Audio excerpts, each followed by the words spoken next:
Ang kabias ng Indus, na kilala rin bilang Indus Valley Civilization o Harappan Civilization, ay isa sa mga pinakamatandang sibilisasyon sa kasaysayan ng mundo. Umusbong ito sa lambak ng Ilog Indus na matatagpuan sa kasalukuyang Pakistan at hilagang kanlurang India mula humigit kumulang 2500 BCE hanggang 1500 BCE. Kilala ito sa kahangahangang kaayusan ng mga lungsod, maunlad na kalakalan at sistematikong pamumuhay ng mga tao. Ang kabias ng ito ay nakapwesto sa paligid ng Ilog Indus. Ang lokasyong ito ay mahalaga dahil nagbibigay ito ng matabang lupain para sa agrikultura at madaling daan para sa transportasyon at kalakalan. Ang klima ay karaniwang mainit at umaasa sa monsoon rains para sa patubig ng pananim. Dalawa sa pinakatanyag na lungsod ay ang Harappa at Mohenjo-daro. Ang dalawang lungsod na ito ay nagpapakita ng mataas na antas ng pagpaplano. May grid pattern ang mga kalye, tuwid at maayos ang pagkakahanay. May sistema ng paagusan o drainage system na maunlad para sa panahong iyon. Ang mga bahay ay gawa sa inihurnong laryo o baked bricks na matibay at pantay-pantay ang hugis. Ang kabuhayan ng mga tao sa kabihas ng Indus ay nakabatay sa pagsasaka. Nagtatanim sila ng trigo, barley, cotton at iba pang butil.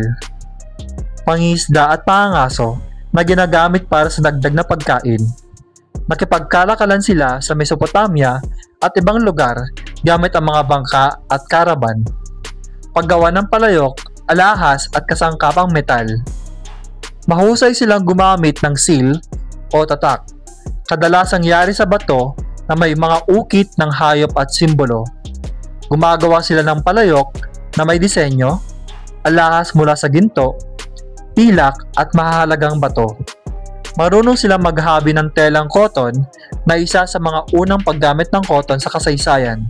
Gumamit ang kabihas ng Indus ng isang hindi pa lubusang nababasang sistema ng pagsusulat na tinatawag na Indus script.